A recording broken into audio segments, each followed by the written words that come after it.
today we are very happy to invite two entrepreneurs.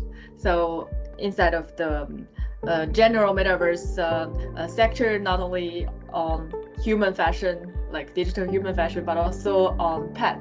So maybe we can combine those to innovate the business model, right? So I'm happy to introduce you two guys, the Chief Metaverse Officer of GameXR, Camille, and also CEO of Petaverse Network and Tiny Rebel Games, Susan. Thank you for joining us both. So could you tell us more about yourselves and about both of your projects? So why did you create this project as well behind? Thank Go you. ahead, Susan. Maybe. Oh, go ahead. Sorry. I go? Hi, yeah, I'm Susan Cummings. So I run the Petaverse Network and Tiny Rebel Games. I am a game developer. I've been making video games for 25 years or so with my husband, my business partner, Lee Cummings. And we worked in console for a very long time. Rockstar Games, started 2K Games, 2K Sports, and then moved into mobile and moved into XR a few years ago when we won a grant to create sort of cutting edge mobile AR experiences with Aardman for Wallace and Gromit. And that's kind of brought us to where we are today, to Petaverse Network. And what we're building as a company now is a really ambitious vision for how we start to think about interoperability in content and sort of the metaverses, how we bring things between experiences. And so we're creating an open standard with a cross-blockchain strategy for how we think about virtual pets. And how we think the metaverse is going to be a really lonely place if we don't have our daemons or sidekicks in the future. And so we're very excited about AR glasses long term, and we're a partner of Qualcomm's for their Snapdragon Spaces glasses. And so all of this for us is all about the future and where it's going and how I can have my virtual cat or dog or dragon or what have you by my side.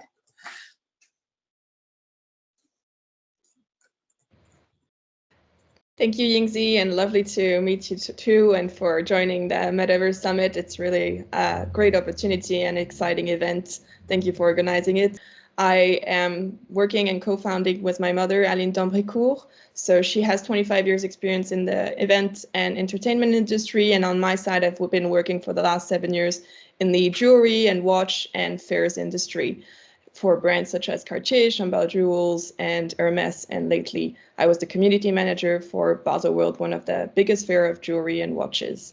So right now we've launched GemXR, which is focused on immersive SaaS web-based virtual worlds and stores, creation and curating and strategy advising luxury brands how they strategically want to enter the metaverse and have these interactive shopping experiences. So this is really our journey and what we're launching at the moment at the interaction of CGI, Unreal Engine, peak emotional experiences, and how to create that community in the metaverse and with or without NFTs. So I think the big topic right now is also utility. I hold on an academic background, a master's in management and marketing. I also did the Clinton Foundation Leadership Program focused on women empowerment and women in tech for a social responsibility future. And right now we're really focusing on also the identification of digital twins for luxury items and how when you have a digital item, you can redeem a physical one, access to all these events, the membership, the utility side of the NFTs, but also vice versa, and offering that seamless integration for brands who want to build their metaverse presence. And we really, that's what you said, Susan, we aim to maximize the utility of these assets by ensuring the interoperability within these gamified social commerce and virtual real estate platforms. Fantastic. Congrats on the great profile of you both. And it's interesting to notice that even though your business model or the sector seemed totally irrelevant in the whole metaverse thing, let's say, both of you are innovating the traditional business model. Well, Susan, you were in gaming, you've been seeing all this traditional microtransaction model or one-time purchase model, premium model maybe in the traditional gaming world.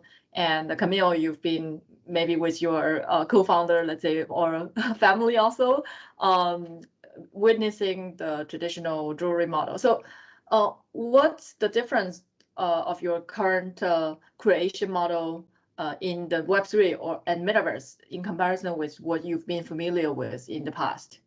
maybe anyone, Susan, if you want to Sure. start. I mean, what fundamentally interested us about Web3, primarily last year, but it's something we've been following sort of nascently for years now, is the notion of owning things and not renting things anymore. Robbie at Animoca talks about this quite a bit, the fact that for the longest time we've been renting our stuff. We haven't actually owned it. And we saw that firsthand. We did an early free-to-play mobile game, Doctor Who Legacy. A few million people played it. People really loved it. And then we shut it down, as these things go. And I still get emails from people saying that they have a new phone, they wish they had the game again, they want their stuff again. And unfortunately, that is the world that we came from in Web2. It's done, and so the servers are shut down. And the notion that you could actually own stuff is fascinating.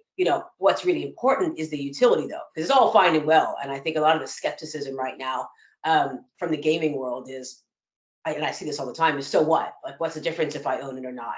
What's the point? The point is utility. We're not seeing the utility yet, but we're going to be. And we're launching, not in the not too distant future, NFT with utility immediately alongside it, and more utility on the roadmap to come in very specific timing. And that's what's going to start to educate a user to say, oh, it actually matters. It's not just a right-click JPEG sort of thing. I can actually do something with this, and I can have these experiences with it, and it's mine to dictate and do something with in the future.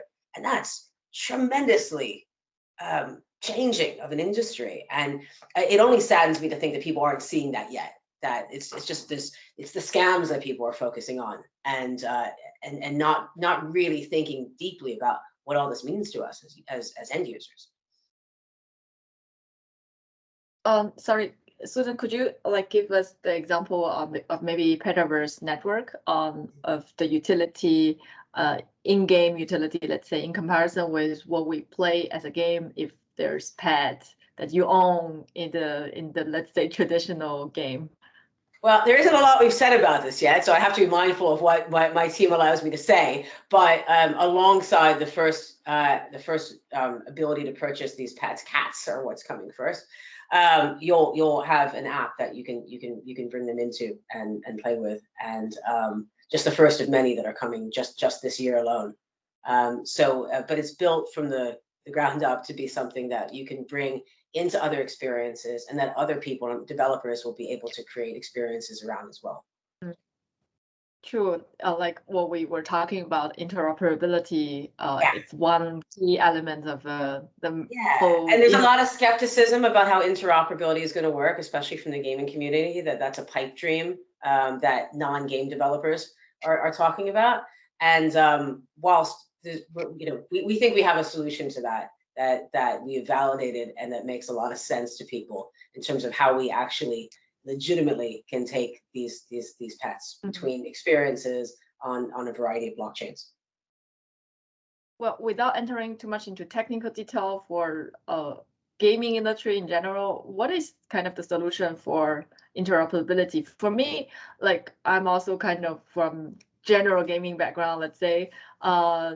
I see like the gaming engine, if they can actually open their kind of ecosystem, making more open source tools, it can be one element for interoperability. And also, of course, like blockchain, NFT, that allow you to cash out or allow you to transfer this asset, whether it's a 3D asset or whatnot, right? So that can be one of the other elements. So what do you think can be the solution or one of the solutions?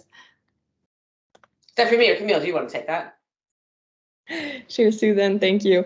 Well, as you said, Xingji, coming from a jewelry and startup background, we launched a jewelry brand and during the pandemic, so March 2020, we were saying we're going to fight and we're going to go through it. We're going to launch anyways, despite the whole world closing down. So we realized, what are our competitive advantage? What can we differentiate ourselves and still launch the brand of Camille Jewelry? And that's how we started digging into blockchain and NFTs and that whole side of augmented reality, and how you could link it to cryptocurrencies and to selling digital assets online and redeeming the physical afterwards, and reaching a whole new community which is crypto oriented and with this peer-to-peer relationship. So going back to, that's why we created the first jewelry NFT in Swiss jewelry NFT in June 2021. So now in 2022, I think with Meta and Facebook group doing that big boom of taking, let's say, the propriety of the metaverse, which is the metaverse is for all, but it is creating awareness for people who are not in the big gaming industry, people who are not, still don't know what an NFT means or what blockchain is about and how it works. So I think that it really helped in terms of brand awareness for the metaverse and for people to, outside of these industries and world, really start acting and creating through the metaverse. So I think that the business models is what you were mentioning also, Susan, the play to earn business model, which you have way more experience in the gaming industry and which been there for ages. I played Sims 2 and I had to use that play to earn business model. So I believe that now we have a Sims 2.0 in 2022, but it's our own self avatars and self-enhanced through the metaverse where we can create our own digital identities. So these business models, I think now with cryptocurrency and Gen Z especially, they want to use and buy assets. For example, we know the Gucci bag in Roblox that was more expensive than a physical bag, and everyone was saying, wow, that's crazy, how can that be possible? So it is these new business models that give players and ownership of digital assets through game. And also we were mentioning the open metaverse, open blockchain, side chains, and how it's working now. You had TikTok also launching NFTs where they have a huge audience, and how influencers can create their own revenues and not just through ads. So it really opens to brands and individuals a whole new way of exchange, a whole new way of expression, a whole new way of democratizing all these opportunities. And I believe that for all the brands, from my experience, is that they really discover the NFT not just as a gold rush, as everyone is saying, or just a bubble, but a new way of connecting with their audience, their fans, their community, and not just on a marketing tool, but that digital storytelling around it. So I think that's it's a whole new way of using business model from the gaming industry and blockchain industry into the Web2 industry. Mm-hmm. Talking about that actually brings me the next question. So you are both entrepreneurs, and nowadays, like when I'm talking with some friends who are, for example, entrepreneur in the gaming industry, he will be saying that, okay, now the investors will come to him and say, okay, do you have some NFT elements or Web3 elements or blockchain elements? Can we add it somewhere? Like for like fundraising reasons, or for just adding the magic word metaverse into the business model, into the pitch deck. It creates a new generation of metaverse entrepreneurship. Is it true, or like what is fundamentally different between creating a company that is called a metaverse project in comparison with what we create elsewhere or before? I guess what I'll gravitate onto in that is I think the first part of what you're saying is something that is really going on right now. And I'm seeing a lot of it from friends in the game industry, is that investors are saying to them, what's the NFT play? How do you jerry rig that into what you're doing? And I think that there's a real danger right now that the game industry is letting the crypto industry define what crypto gaming means, right? Because they were first and started creating stuff without the game industry experience. And so there's definitely a notion out there that there aren't a lot of great games out there that have this functionality because it's early and because the game industry hasn't been paying attention to it. And so now, because there's money, the game industry is starting to grudgingly maybe look at it as well. And that's the vibe I'm getting, is that there are a lot of people who are starting to look at it and trying to figure out what's the lightest touch way that I can integrate blockchain into what I'm doing so that my investors are happy, or that potential investors are happy, because like how do I add some vague NFT component to this thing that I'm doing and jerry rig it? And that's unfortunate because there's so much that's possible. And I think that I challenge the game industry to think as innovatively about blockchain as they are about the games that they're making. We've spent so much time really knee deep in it and trying to understand the trends of where it's going as opposed to where it's at now, to try to define what's possible and how we think about making a frictionless experience for users. And because there's so much friction, right? What blockchain are you using? What wallet are you using? How do you get it from here to there? How do you mint it? Which marketplace? how do you bring it from game to game to game? There's so much stuff to figure out. It's mind blowing. And there's an opportunity to figure that stuff out. There's middleware solutions coming up. There's people to engage with, to give them feedback into what we need as developers to be able to make this all a reality. And so that's what I hate seeing, is because I think that there's so much to figure out. I think the game industry needs to take some ownership over this and say, we're going to define this. We're not going to let another industry become the defining standard of what all this means. And how do we go beyond play to earn? Fine, yes, play to earn was the first thing that made sense, and it's done very well for Axie and others. But there's more. There's more to blockchain than just play to earn. There's so many other things out there, and so many other ways to think about assets and what we can do with them and ownership of them. So I think that's the most problematic thing. It's great that there's so much money out there. There's never been a better time to be a game developer. I mean, hands down. Between Metaverse and XR and blockchain, it's like there's so much money being thrown around. But the danger because of that is that people and there are a lot of people just looking for the easiest route, as opposed to really trying to understand a really complicated industry. Really, I mean, blockchain is hard stuff to get your head around. Camille? Definitely, I totally agree with you, Susan. On our side, for an individual experience, we decided to go into the metaverse movement, or ocean, as you mentioned, Yingzi, because that's the only way we could communicate and have a new competitive advantage of reaching out to new possibilities of utilities through a digital assets, and especially jewelry hadn't been explored as much. So we didn't have a lot around to explore, and we knew about blockchain because we have friends in San Francisco and the Silicon Valley. We had no clue how it works and what you were mentioning, which wallet, which platform. So I think that for most brands or in the retail industry where I have the most experience, is that it's about learning by doing, for sure, but first, getting to learn about what's been all the use cases, and you see different brands going on Roblox, on Sandblocks, creating luxury districts or events, like David Guetta announced that he was doing a concert in Roblox, and it's quite impressive because when there was a lockdown and people couldn't go to concert, it was still creating that bridge and that connection with the audience,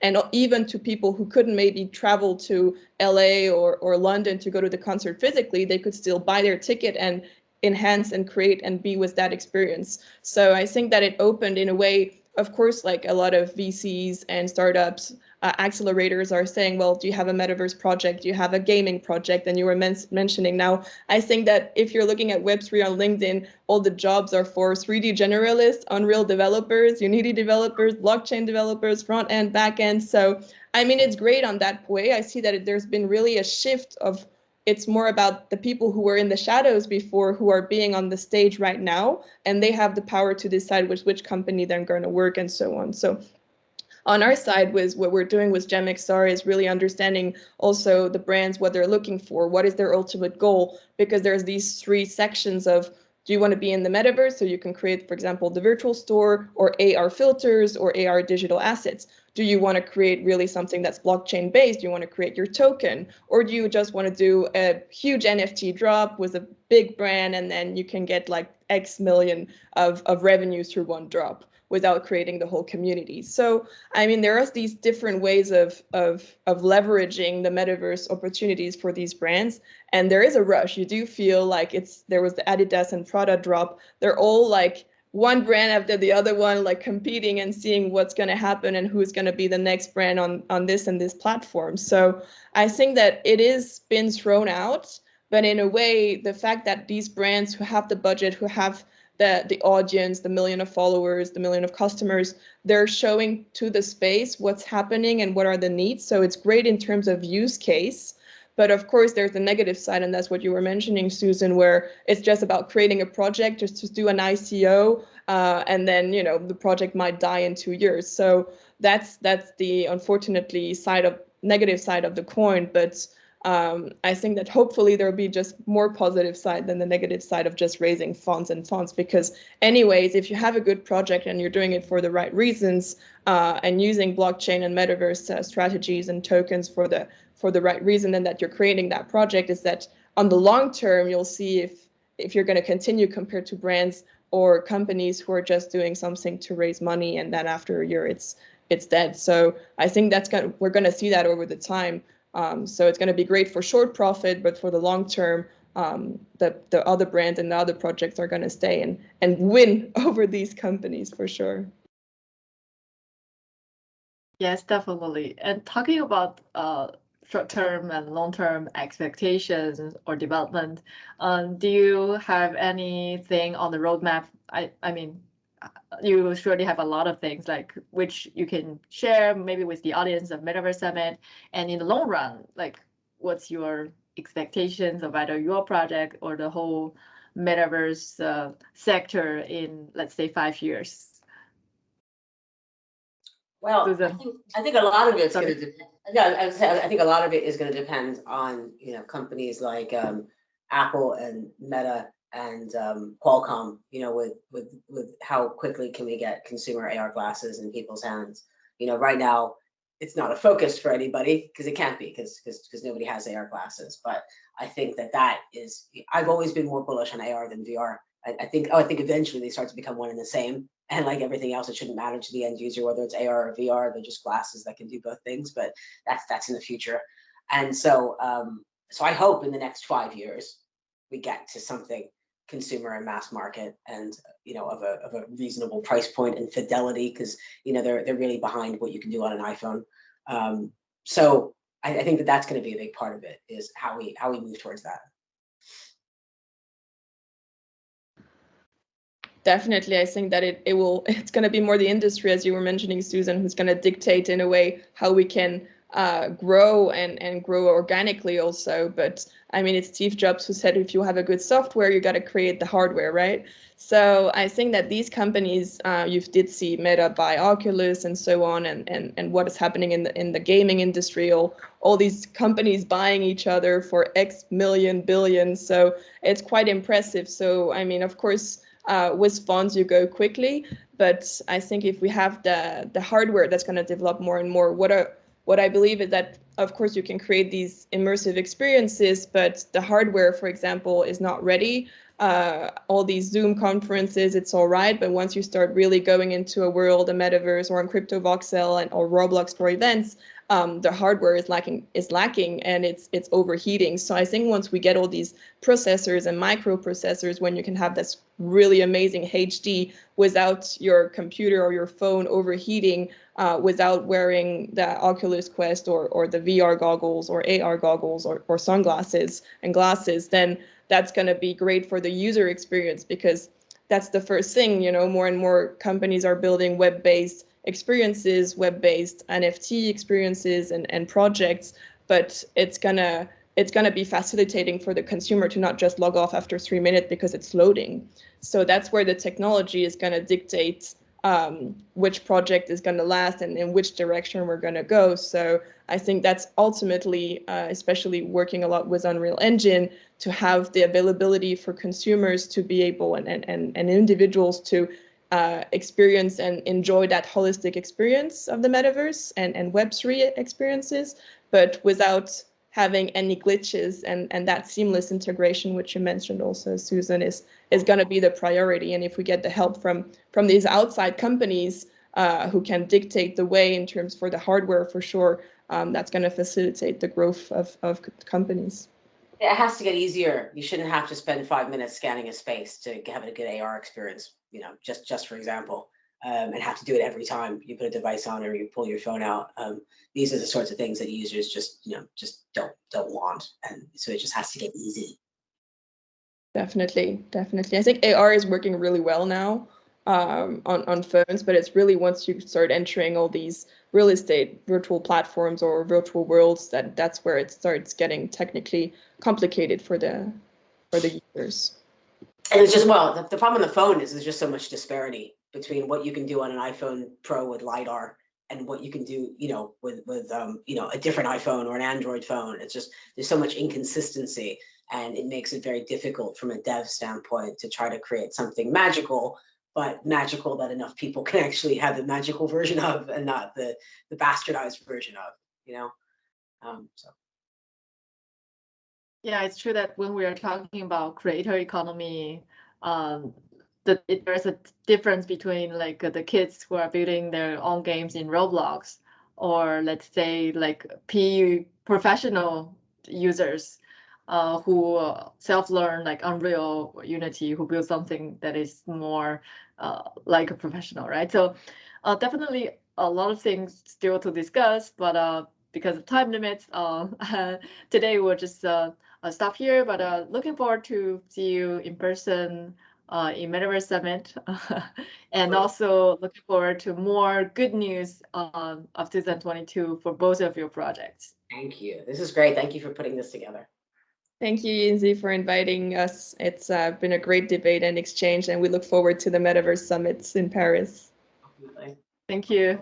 Thank you both.